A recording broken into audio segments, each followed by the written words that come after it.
With New York City's mayoral race just weeks away, New York Governor Kathy Hochul endorsing the frontrunner Democratic Socialist Zohran Mamdani in a New York Times op-ed. Just this morning, President Trump reacted to that endorsement, calling it a rather shocking development and announcing, quote, Washington will be watching this situation very closely. Joining us now, political anchor at New York One, Errol Louis. Errol, Governor Hochul is now maybe the highest-ranking Democrat, most high-profile Democrat to endorse Mamdani in this race. What's the significance of Hochul's endorsement? What's significant about it, Anna, is that she, as the governor, is also the head of the party. So the state Democratic Party, in effect, is going to go along with this. And that creates a permission structure for all of the rest of the Democrats to say, well, I'm going to go in the same direction as the governor and the state party. He won the Democratic primary, so why didn't she endorse up until now? Well, look, first of all, Mamdani is really not all that well known. So just on a personal level, I mean, I talked with some surprisingly active Democrats who said they'd never met him. They'd never talked with him. The Queen's Democratic chairman said he'd never had a conversation with him. So there's that. And then there's this question about where it fits into one's politics. Kathy Hochul is up for re-election next year. She and her advisors, I'm sure, had to try and calculate what will this mean for us? Where are we? Where do we need support? Where do we need some shoring up? Where do we need to maybe avoid some problems? The reality, though, is that he's not just the Democratic nominee. He got more Democratic votes than any candidate for mayor, Democratic candidate for mayor, since 1989. Oh, wow. He drew out a lot of voters who had never voted before. He drew out a lot of young people, in particular, things that the Democratic Party is very interested in as a guide to where their future is going to lie. Kathy Hochul is siding with that direction. So if she is making the political calculation that this is in her best interest to put this out there, do you feel like it's going to create pressure on other New York Democrats like Chuck Schumer or Hakeem Jeffries to also endorse? Not pressure, but permission, or just another data point. These national guys, though, they've got other concerns that are well outside of New York. For Hakeem Jeffries, it's about getting a Democratic majority so that he can possibly become Speaker of the House.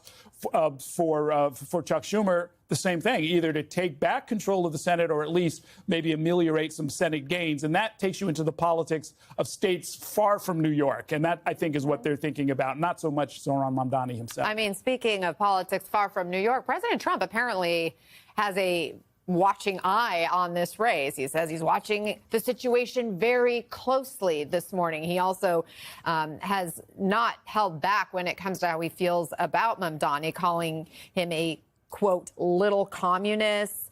He's predicting Mamdani will be victorious. But listen to how he characterized that. I call him my little communist. He's my little communist mayor. But, you know, he has to come to Washington for money, a lot of money. It's also a rebellion against bad candidates, okay? It's a rebellion. They're tired of it. You know, they're seeing things happening. We have taxes being put on us in New York by Democrats that is so bad that even the Democrats are revolting. It's not possible for a Democrat to lose. What do you make of this language calling the potential outcome of a democratic process a rebellion?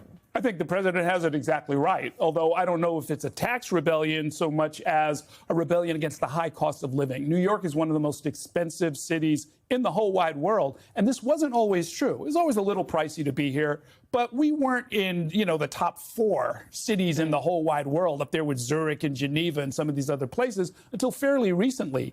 The working class, and especially some of the young professionals, have been screaming at the top of their lungs. Their support for Zohran Mamdani is almost like a primal scream that it is just unbearable to be in a city where you can't buy a house, you can't start a family, you can't get ahead the way you were promised or the way you had planned to, even with a pretty good salary. And that is, in fact, an act of rebellion that the Democratic Party is now coming to terms with.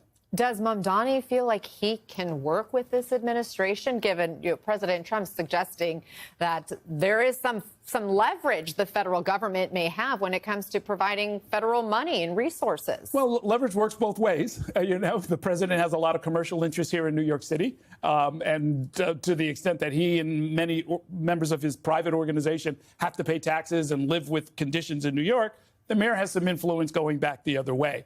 But look, when all of the rhetoric is aside, the party differences and so forth, the city and the federal government have to cooperate. This is the economic engine of the whole United States. This is the financial capital. This is the cultural capital. This is the media capital. And it just won't do to simply try and punish the city over and over and over again. And there's no real percentage in it for the White House to even do that. The other interesting dynamic about this race is the role of former New York Governor Andrew Cuomo, who lost in the Democratic primary to Mamdani. And Politico reported last month that the former governor, who's now running as an independent, said at a fundraiser that he expected Trump's opposition against Mamdani to help his own odds at the polls when it came to people, marking their ballots. What do you think? Yeah, I don't know if I read the numbers that way.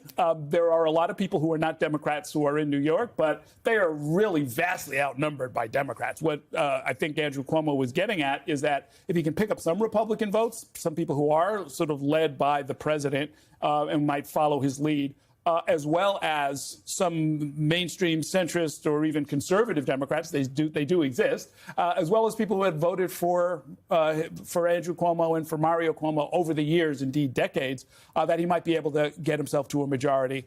It's tough. It's tough to do as an independent.